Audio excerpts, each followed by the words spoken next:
Thank you. So good. Visual check, audio check covered there. Thank you. Morning, everyone. So I'm joining you from a little holiday spot as well. So anywhere working at the moment while taking care of the children in between as well a little bit.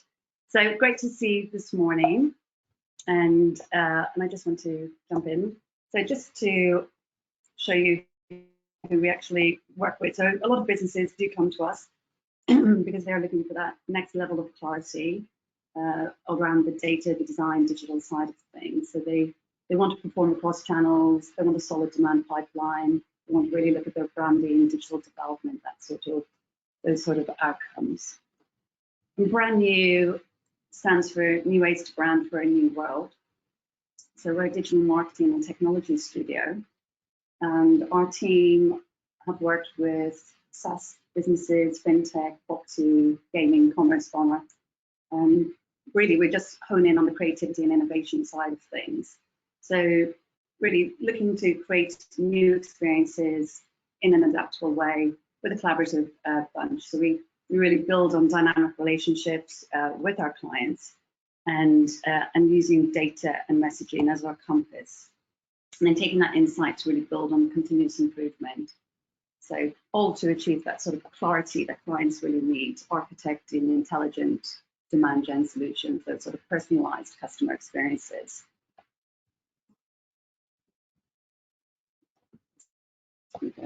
So really, look, our group does a lot. We can cover everything from brand strategy, brand identity, upwards to marketing when your brand is in place. But then after that as well. So a lot of services are geared towards helping clients steward their brand once they have systems in place. And so that's kind of what helps us provide this full service set of services and offerings for our clients. So seeing a few of the team here today, and one thing that we've heard when we're talking with people about how they get started with marketing or how do they actually start building a system is a lot of the time it does come down to very much what's the right message, how do we get the right message to the right people, and that's where we get very collaborative as well in terms of that being a differentiator for us. So lots of ways to think about the insights and really then build programs and solutions that are going to get those results.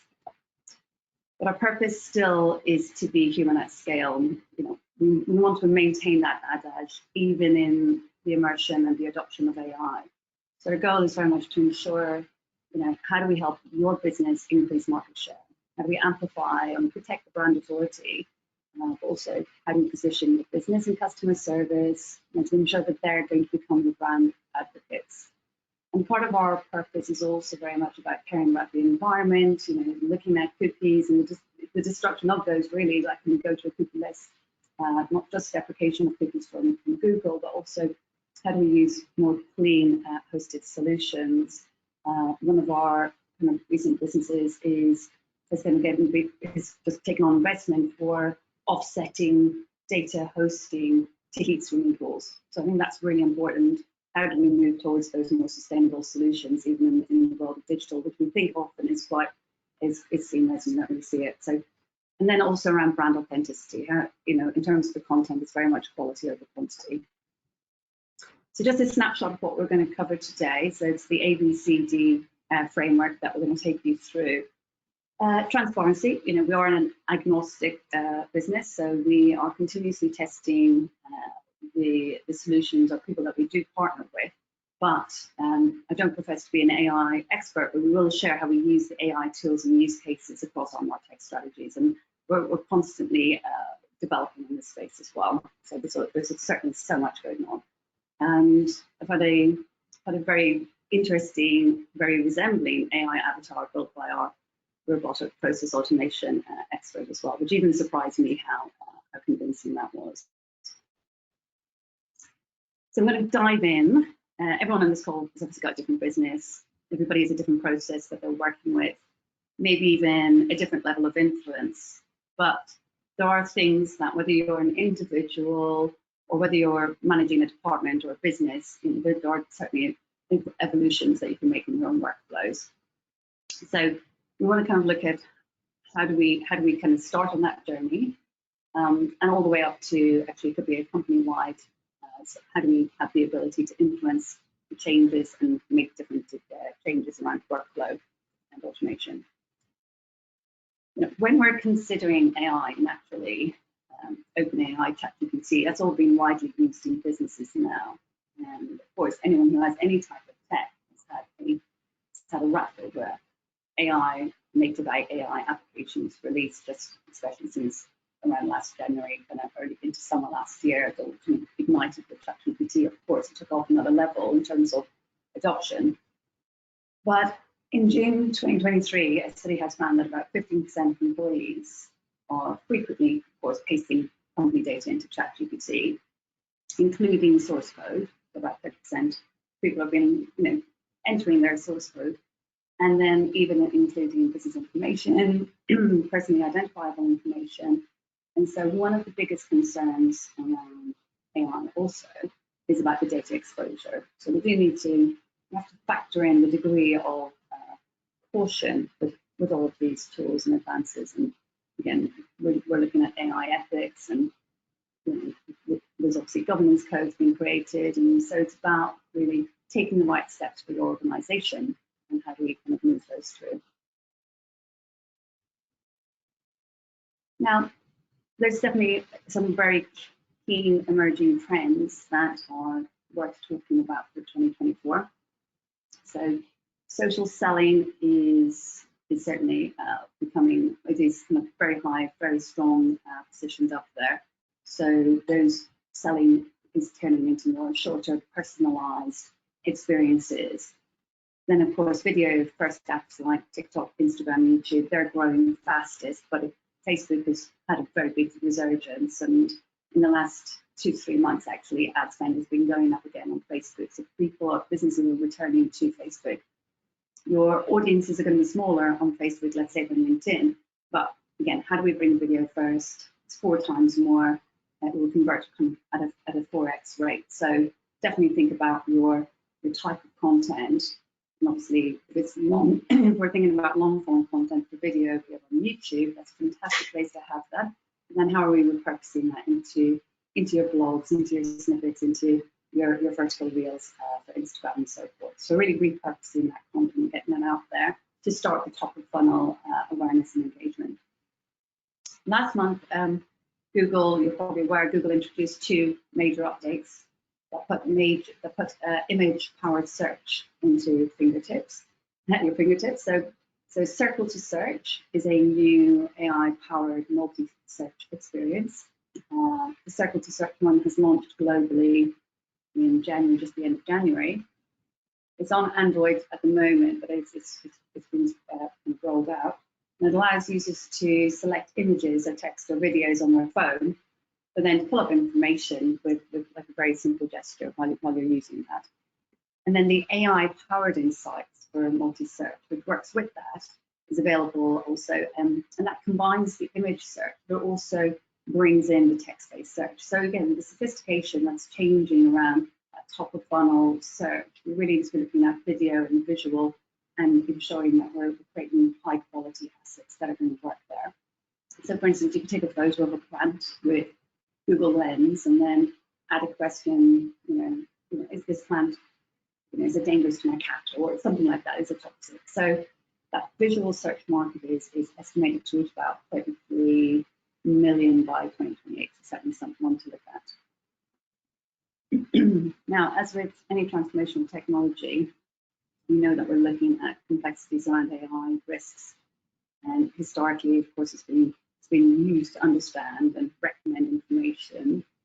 I'm not going to list out loads of examples because we're all aware of it. Of course, we're thinking about things like route navigation and Google Maps, but how we are using it already in generative AI, then coming from a practical use case in the office, is very much about summarization of meetings and automatically creating project plans, or summarizing emails and chat conversations, and then mining out the keyword intent from those so that we can solve problems. So it's really about taking those those keywords, the data attributes, and then actually being able to cluster those into workflow, into process improvements that help inform the team and their process and their efficiencies.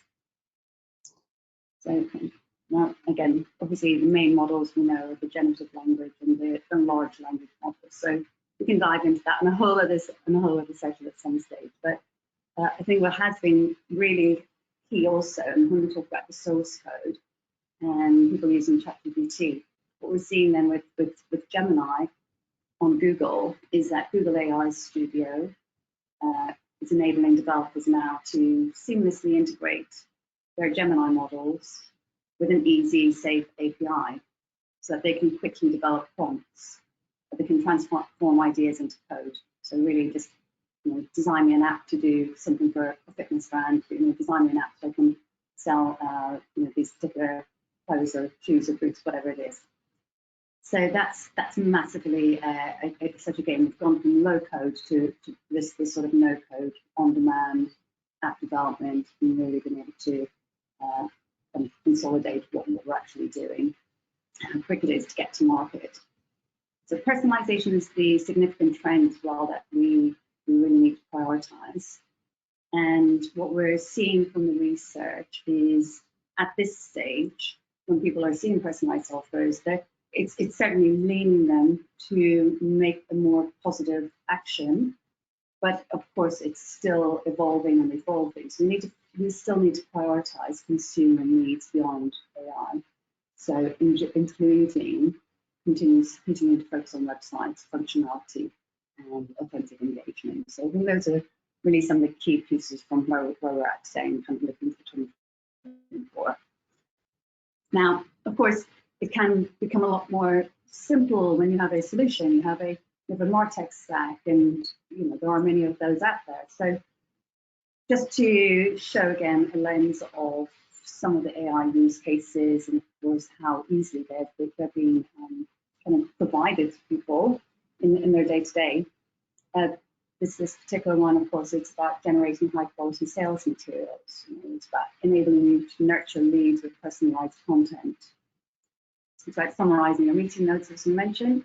Some businesses are using it to create RFPs. You've probably heard where businesses are actually, especially charities, are using it for fundraising pictures and things like that. So there's lots of ways that we can use AI to just stop the process, get it to a straw man where at least then you can come in. We're not starting from that blank piece of paper. And I think we've all been using it for that level of research and for that starting point. And then as a human, we need to come in and use the cognition to, of course, adapt it, hone it, add in more of the authenticity that we need to apply to it. But from here, we're seeing like sellers are quickly able to generate different types of sales materials. So it's freeing up their time to focus on strategy and that relationship building. And that's significant, that's what's going to help them stand apart.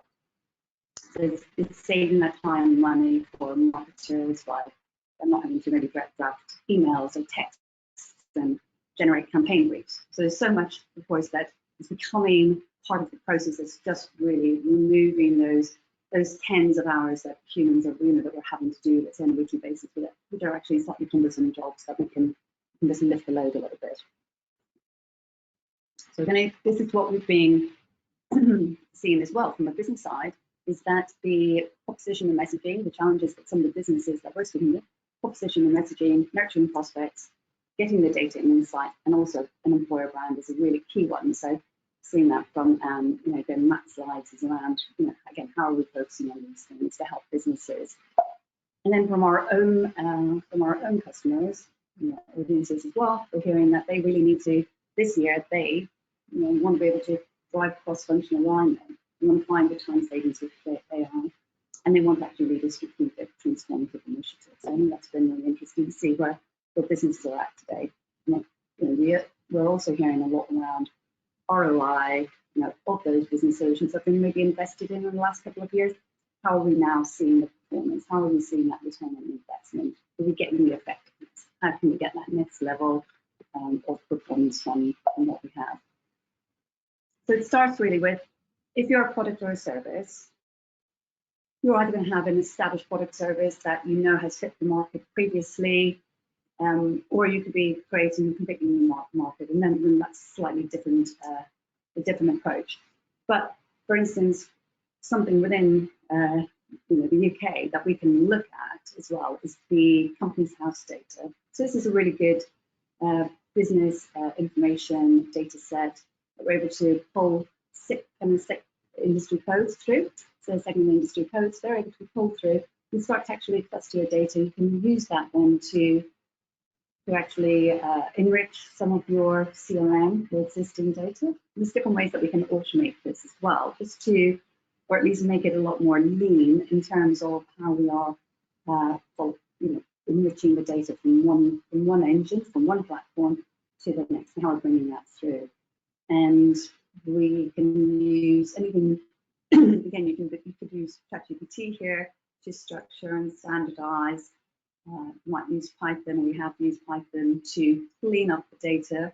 I'm going to show you later, but we would also connect this with solutions and tools out there like Phantom Cluster, and we would then connect what we have in our spreadsheet with looking up people on LinkedIn, and just qualify and connect and ensure that what we have in our CRM is actually an up-to-date version. So it's really about that data quality and ensuring that we're enriching the data sets.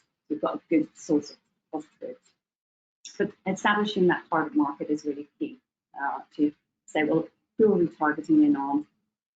How are we going to position ourselves? Now, not everyone has huge budgets, so there are a couple of ways to, of course, achieve this first step and how to start with this.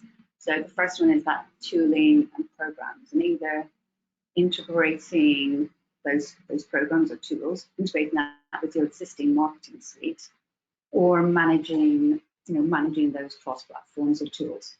So whether you may still have those micro automations or integrations, like I've just given an example of. So you want to improve the standardization of your data, the structure of the data, or the workflow that you have in place. So that's kind of the one semi-automated way of creating things. Or of course, you've got that option of upgrading maybe what you're on already, or replatforming to a new, more seamless solution, which can connect the data, the tooling, and the programs all under one hood.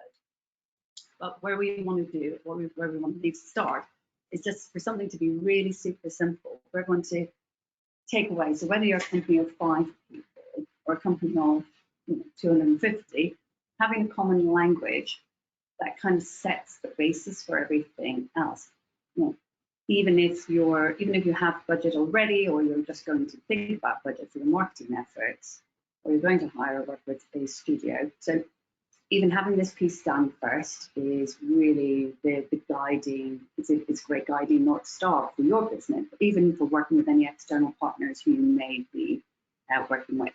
So I want to come into just talking about this lean canvas model, the Brand Trifecta, and really helps people get up to speed about your brand really quickly, and helps you make cohesive, consistent messaging, and also just being able to stay consistent about your brand.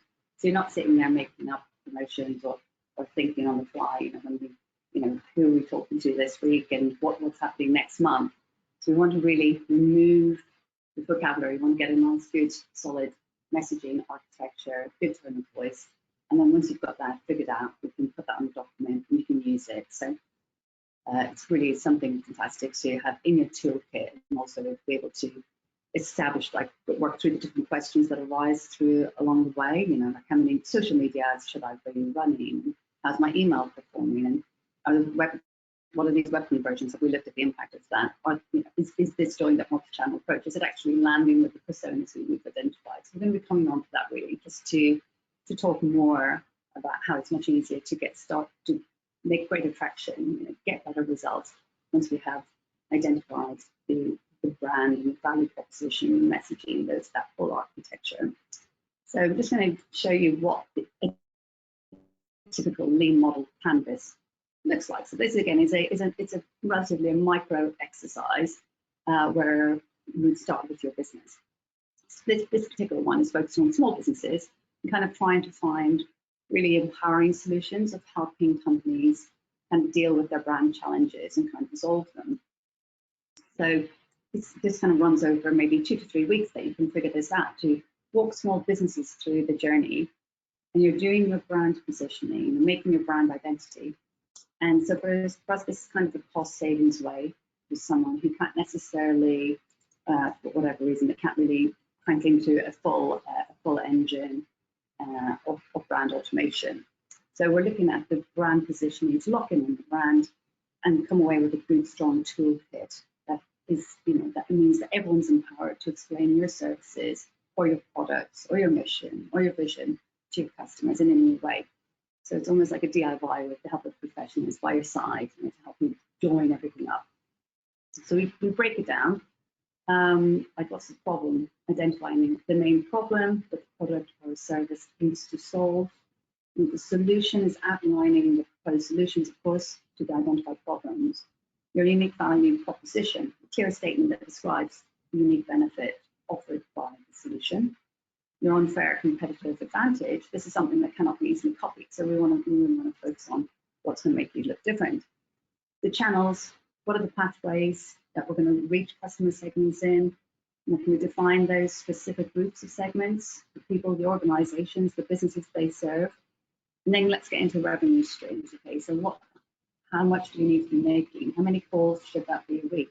How much can we turn up the tap? Can we turn it into, are we looking for a 2x? Is it 5x? What is the resource plan behind that? And what are the key metrics then that we're going to look to? We don't want to measure everything across everything, but we do want to have at least 3 or 4 really significant metrics that will be really true to your business, and they are your North Star again. So we want to be watching and mindful of those, but we're showing the growth, because again, the metrics that a startup or a small business is measuring is going to be quite different to mid-market, enterprise business. So it's obviously different metrics for different business sizes and different goals. And so we just want to layer this approach then a little bit further in your brand trifecta. So brand definitions, this is your brand pitch. So we want to really ensure that everyone has a concise and compelling pitch. It's essential for effective communication and attracting the right prospects. It encapsulates the brand's promise and what customers and what can they expect. The positioning establishes that unique position in the market that sets the company apart from competitors. So again, we're defining the key attributes or benefits of working with you, buying your product, buying this. So brand is very much about how we message the promise of what we put into the world. So what I should hope to experience when I interact with you, your products and your services, right? So positioning, on the other hand, is that strategic component of branding that involves defining how a company wants to be perceived in the minds of its target customers. So that's about establishing a unique space or position in the market that sets the company apart from competitors. And positioning determines the specific niche or segment of the market that a company wants to occupy. So it's really important that we differentiate that from others in that space. That's a really critical part in your USP differentiation. In your messaging strategy, you've got your value proposition. So clearly articulating the problem the brand solves and how it provides a solution. Definitely we need to have that value prop ready. Your tagline, that's a succinct phrase. So I think we all know that one. And it's really just to encapsulate the brand essence and spark some curiosity.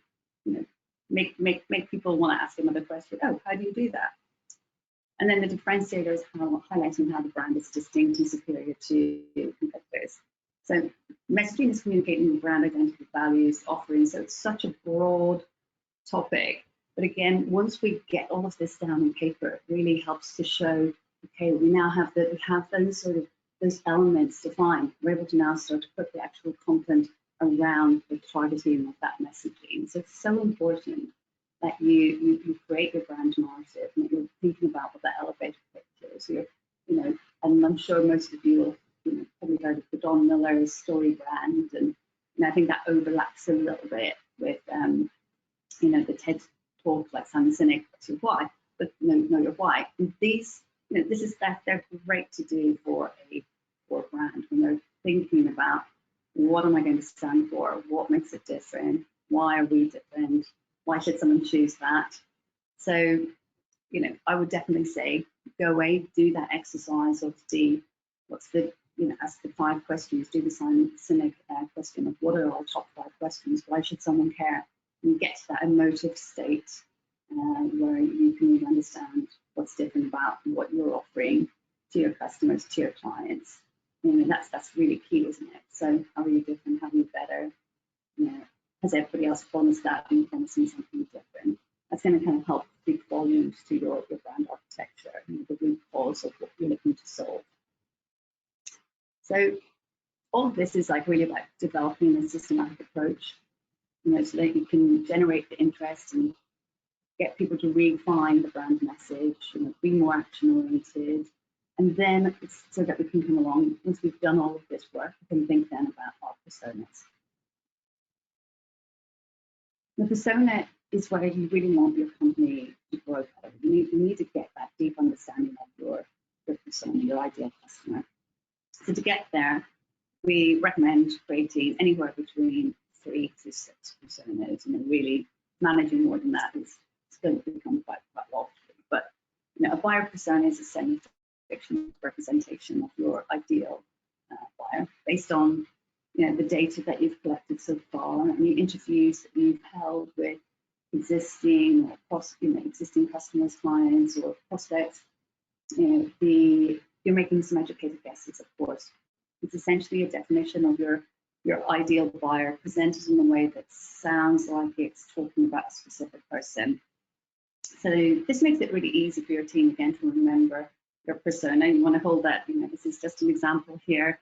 You want to hold that in the business and all of your marketing, and really even your customer service marketing, all of that sales teams, they should know your personas. They should be really thinking about them, holding those personas and customers at the center of the business. So mapping it back to that brand architecture then, this is about getting to the heart pain. So it requires a bit of more root cause analysis. So you've got to go a bit deeper. You've got to get below the surface and really think about what are you trying to solve for these personas. What are the cool products and features that are great for them? But not only that, now what are the benefits that they're going to, those features are going to give to them? And also, what is that emotional side? So think about the why. What's the emotive action that's going to make them think that they do need this? It's that limbic brain moment where they know that they need this as a solution. They switch to realizing, oh, I need that. So they're interested. They want to know more. They're moving into that conversion stage.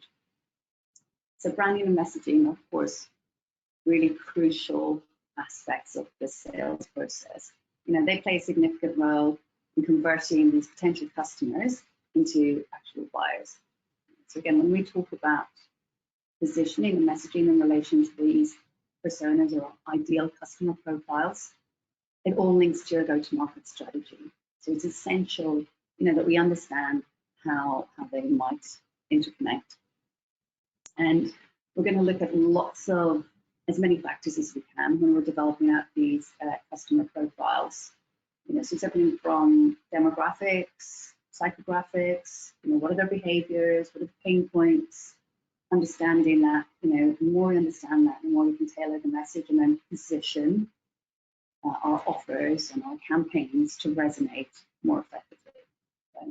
So once you've defined your profiles and your personas, you can then develop your go-to-market strategy. And so that's going to outline how you can reach and how you can engage with all of those customers.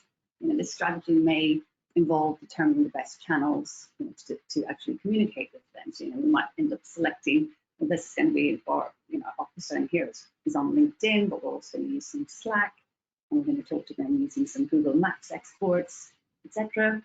These customers over here, we're talking to on Instagram, on TikTok, or on YouTube. So we're obviously going to be selecting those channels based on the offers, based on the personas, and enabling you then to have that unique position to set your brand apart.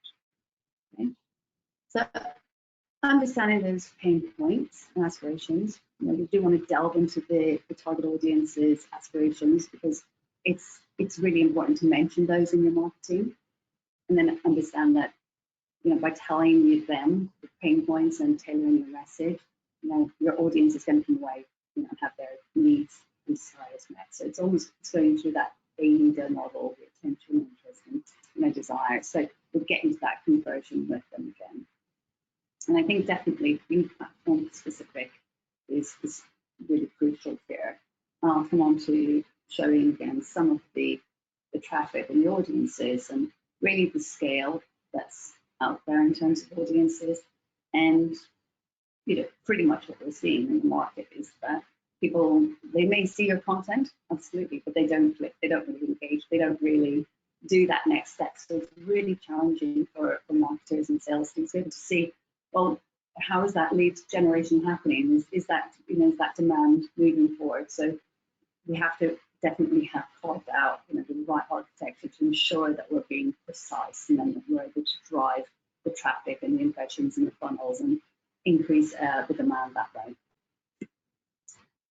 So again, just thinking about the content strategy a little bit further, developing your content strategy needs to have kind of also a breadth around this. So, what are the different formats that we need to think about? There's the text-based content, like blogs, and you've got audio content like podcasts and video content like YouTube. So, then you've got your long-form content, blogs, podcasts, YouTube, like all together. So, by being able to know what content is going to resonate with your persona, we can invest more smartly on what type of content and how we can actually repurpose and reuse that content. So, so it's going to bump up that expertise and bump up that authority. So really, really compelling to again have these personas set out so they're matching in with your brand trifecta as well. And then we get into the how are we pulling them through to the email. I'm going to talk about that as well, because the email marketing is still, as we saw in the earlier slide, it's still one of the key channels because everyone has an email address. Not everyone is on social media, not everyone is on TikTok for sure. Different audiences are in different channels, but one thing that everyone has is an email. And so, that is such a fantastic tool to drive really highly effective, nurture your leads, engage with customers, and keep driving those conversions.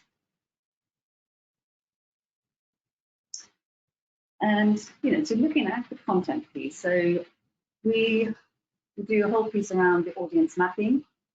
How are we actually hyper targeting? How are we going to find the right audiences?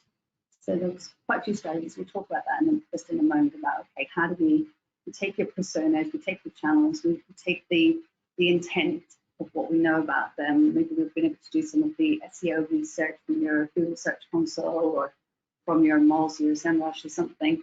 And even from that, we're able to identify and map out, okay, where are your audiences? What do they care about?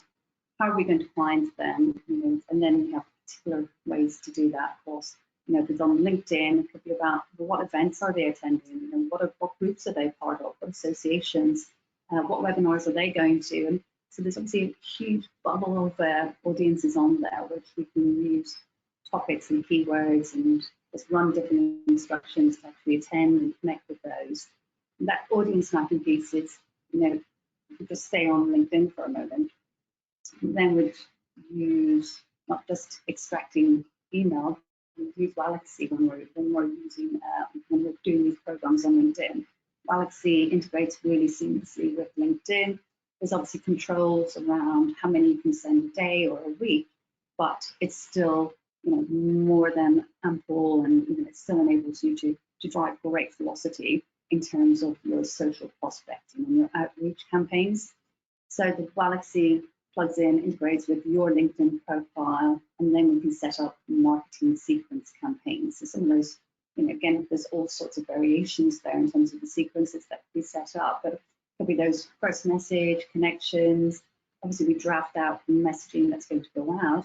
We want to make that really concise. We want to give them something of value if we can, but we also have to be mindful of what's going to have the highest conversions. We need to do some testing there. Is an introduction message that's 100 characters? Is that going to work better than 200 characters? So these things need testing, you need refinement. But then before you've even, if you're on the other side of LinkedIn, you think about how, we've helped a client do this where they are based strongly in the UK, but they wanted to launch in the US, and they had a particular conference coming up, an expo that they were going to go to in Manhattan. So they wanted to just speak to a particular group of businesses who were in, this exact postcode district in Manhattan, where all those businesses were that were going to be going to that interiors show. So we wanted to speak to all of those. Again, we've used things like Phantom Buster to integrate that and use Google Search Export. And we're able to just pull out particular postcodes. We're able to just pull out certain regions and look up businesses using various data attributes. So all of this is based on, again, it's all based on AI effectively, but we're, it's the tech, it's the solution, but we're building and clustering these audiences. We're getting all those audience maps together so that we know then that they are the right audiences that you do want to spend your time investing in, talking to, and turning on the dial. The same with Facebook groups and Instagram, and all these different ways that we can access the particular keywords for the events, the pages, different groups. We had another business who they were looking to target businesses in California because there seemed to be an intent for people who are in California who want to buy property in Portugal. So they wanted to target Californian businesses to tell them about the property that they have and how they could actually help them with the property purchases, but also the foreign exchange conversions and that whole process. And we're just able to tap right into that spot. So that sort of audience mapping, hyper-targeted, is really powerful. And then you bring them through the funnel and you get back into that hyper-targeting space of the galaxy. You've got that working. Then you're actually introducing them to your brand. You're drip feeding content. You're having conversations on LinkedIn or through Sales Navigator. But you want to bring all of that into your CRM solution. So some of it is automatically coming into CRM because we set up the integration and it's coming into CRM, or it can go into a spreadsheet. Again, work with some businesses and they just really want it in the spreadsheet so that their sales agents can call out off the back of it. So it's just right, here's your list, here's who you can follow up with. Similarly, let's bring it into your CRM is obviously a great option. Introducing them to your welcome email, and then you're going to run your marketing campaigns off the back of that. So then using that really powerful channel of email. Now, if you want to continue, we saw the trend earlier that hyper-personalized social selling is really key. Then you're simultaneously going to should do something like Saylee, for instance. So we use Saylee on LinkedIn, it connects with our Sales Navigator as well as our LinkedIn. And this is great because the AI is doing some of that lifting for you, where before your BDR, your business development, are probably looking at, okay, let's look at this profile, let's look at that business, let's see what particular news has happened, has anything been shared, any recent announcements. This AI is actually immediately doing that scanning for you, clustering it all up, and then it gives you lots of suggestions. Do you want to do a first email? Do you want to do a pitch to this client? Do you want to do something else? And so that's really intuitive, a solution again to plug in. And so what we try to do is build the right tooling framework for businesses we work with. And some of them, we're obviously managing that for them because it's still a lot of legwork. There is legwork obviously involved with that, in terms of planning and the production and ensuring that the right process is being followed. But at the same time, whatever we can integrate and automate and plug together and, defining those mechanics to make sure that each component is talking to the next level, that's the work that we're doing as well. We're implementing those changes so that your social platforms are talking to your automation sequencing tools, but that's also talking to your CRM, and it's coming through to your demand gen pipelines coming into your sales team. It's bubbling up then if you've got your tools, with HubSpot, Zoho, Salesforce, any other tool that could be out there. There's hundreds of them. Obviously that's percolating together then to show you, here's what the engagement is, here's all your new contacts. And what we've seen is that, some of the results here are anything from 12x, what you achieve in 1 month would have typically taken about a year. We see other results which are anything from 90% connections off the back of invites. We see 30x results in terms of, again, responses on particular campaigns that go out. but there's opportunities to get anything up to 100x on some of these solutions. So certainly a fast, interesting space, and one to really focus on. So only, but coming back to messaging, only 8% of B2B leaders would say that they have very effective messaging, and I think that's where this has to change. We have to move to having really highly effective messaging. We have to move to that hyper-personalization and really giving our marketers and our sales teams, our service teams, the ability to connect in the moment, to be able to understand their customers and really act human at the end of it. So yeah, again, in terms of users out there, TikTok 23 million, YouTube 216 million, Facebook 350 million, LinkedIn 2 million. The numbers are staggering. But between those networks, over 1 billion new pieces of content are being published, and so that's why there is a lot of noise. And so it's this more hyper-targeted approach, really refining, treating your audiences differently, and ensuring that they're getting the right message, and then they're getting the right next step and the right next step. I think that's what's really key, and that's where you start to see the transformative results in terms of that demand generation pipeline coming through. Again, we've really tested this, so we've developed personas of businesses, and actually what we've seen is 100% those are the right personas who come through the funnel, and then they're converting, and they are actually they're responding, they're engaging. So you're getting to that, the good foolproof solution, which is fantastic. Of course, like with all of the content as well, we're looking at conversion rate optimization. So you want to be thinking about your data across, your website, your social platforms, your emails. How is it all converting?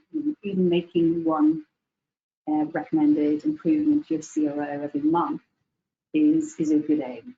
So what are the content enhancements you could be making today? Is there a list that you could just do one every month? Any split testing you could do? How can we maybe do even further workflow improvements? We're always looking to move the needle. How do we kind of really drive those workflow pieces as well to result in higher qualified leads, increase revenue, lower the acquisition costs? Those are the kind of aims that we're looking to achieve from here. And just to mention as well, like email, we probably don't want to be sending 3 emails a day. No, of course not. But certainly, whether it's once a day, once a week, that's really, really highly effective. That's probably where the market sees the most impressive return on their investment. And it is stated out there that the ROI from email can be anything from 3,800% up to about 4,000, 4,400%. So, definitely hugely valuable email marketing channel. What I just want to say as well, in the recent interview, a MasterCard SVP presented their vision of hyper-personalization, and they said that really is the future of customer loyalty programs. So, they have of course said that loyalty stems not just from a single purchase, but from that continuous engagement, and that businesses do need to develop personalized offers to keep customers engaged. So they found themselves that 70% of their customers expect more personalized experiences, and I think that's why getting it into that seamless solution is really key as well.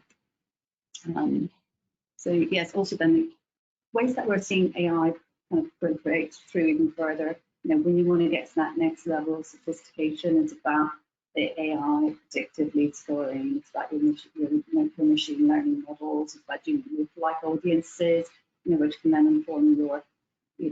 So obviously within some of these solutions, you have got your AI content generation based on your SEO, keyword intent, insights, which are all highly effective, highly informative, for businesses certainly to again carry some of those operational procedures. But what we're also seeing is that with AI, you want to be able to build these lookalike audiences. So how does that then instruct maybe some of your ads performance and your ad buying and media placement, and that kind of gets into a whole other world of ad tech and connecting those pieces. But certainly really, really powerful as well. So all I would say is make a good impression, clearly state who you help, what outcome you can help them achieve, share the problems that you're going to solve, show that proof, and how you help them, and how many companies you've worked with and so forth, and just make sure that message is coming through as well. If you don't have a map of your conversion funnel prepared, you need to sit down with your team and sketch one out. Try to visualize those sort of steps that a prospect would take on your website. How are they converting to being a customer? Then after you've mapped out that conversion funnel, you need to align your business metrics with the steps of that conversion funnel. So we've got the charts here. It's all about aligning your conversion goals with different funnel stages for the visitor. And off the back of this, you want to make a really strong hypothesis. For instance, I believe in moving a customer logo closer to the billing number that's going to result in 5% more checkouts, because it instills confidence in the payment gateway. And then that structured hypothesis sets the base for better results, because you're able to optimize it more. So even if your result fails, you can retrace the steps, you can correct the path. Without that structured process, your optimization efforts can go astray. So that we just want to map those out at the beginning as well. And at a strategic level, CRO is very much about the ongoing practice of learning. So you want to achieve growth, make sure you continue to do CRO, keep looking at the insight, keep looking at the data, keep making optimal conversions over time. And just wanted to show you a little bit more of that SAILI solution that we mentioned with the LinkedIn. So, keep your customer persona in the heartland, in your mind. And we're using this, like anything, we're doing lots of tests, lots of proof of concepts. So, we go to product hunt, I'm sure you've been on that, and there's probably, 20 or 30 new products launched every day, not just in AI, but just across the board. So we're just constantly validating and identifying and seeing how particular products that are launched, how they might improve our MarTech space and how they will help clients that we're working with. So just wanted to show you the SAILI one a little bit more. So yeah, there's some AI plugged in there where you can customize and think about, here's my messaging, here's the type of businesses we're looking to attract, here's what we're going to say, and then there's lots of use cases within that about, do you want to build your prompts on that. So it's a great starting point. And certainly it integrates nicely with LinkedIn as well. So you can test it quite easily, and you can see, do you like it? Do you want to use it more? And of course this can be automated off the back of that as well. So I just want to share that one with you, just to go in and have a play. And obviously then this is kind of like some of those end-to-end pieces as well. So in essence, like the synergy between branding, marketing, and sales, it's essential for today for any business, any business out there. But with this particular example here, it was very much again about how are we building the right audiences, the right social prospecting, outreach. What's the campaign? What are the messaging components that are going to go out to, be it through Google, through LinkedIn, through email, and so forth. So you've got your effective branding and messaging set up, and then focusing on specific target audiences. So for them, they were looking to speak with board members, C-level, C-suite executives, and again, you're able to look at, well, okay, what do they really care about at the moment? And it's very much sustainability, it's net zero, it's with workspaces, they obviously care about performance, data measurement, that sort of thing as well. So we're able to speak to audiences based on those topics and those challenges, and of course that's going to connect, that's going to make people notice the content, it's going to ensure that when they were getting the outreach that it resonated, and then we're able to bring that through, hand it over to the sales team, who are able to kind of go through the next further stage of qualification, ultimately leading to more conversions and those long-term relationships. So again, in a competitive market, differentiation is crucial, and salespeople are playing a vital role if they are the face of the brand. So we have to ensure that everyone has that opportunity to personalize the brand experience for customers, for potential customers, to demonstrate that value and expertise, that sets the business apart.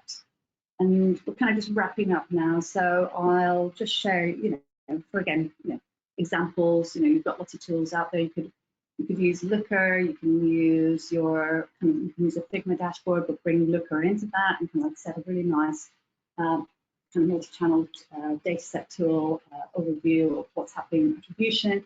We've also got GA4, kind of Google Analytics 4, which again can bring through what's on your conversions, and some of that's going to integrate into maybe if you've got that's what we've got the sales force. So it's really about knitting together the metrics. There's some really good solutions out there as well. So I'm just mentioning a few there. Your metrics obviously impacting the brand. While it's not always very straightforward to measure those, traditional metrics like ROI, it's essential obviously to recognise that branding plays a crucial role in shaping perception, so driving that engagement, ultimately influencing purchasing decisions.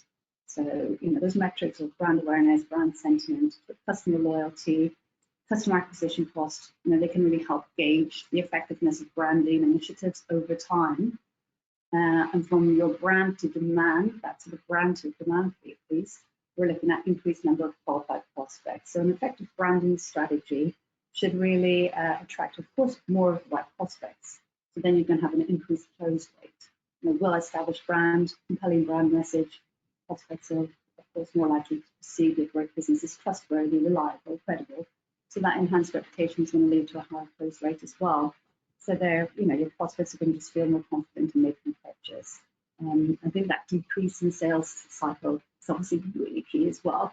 So it can result in more efficient sales operations, and then that's of course going to lead to more high revenue generation. So altogether, by investing in, building that strong brand identity and your messaging strategy, we've seen businesses really achieve better results in their sales efforts and their marketing results and delivering that sustainable growth. So thank you for your time, and that's a little bit about us. So I hope that's been helpful. Thank you.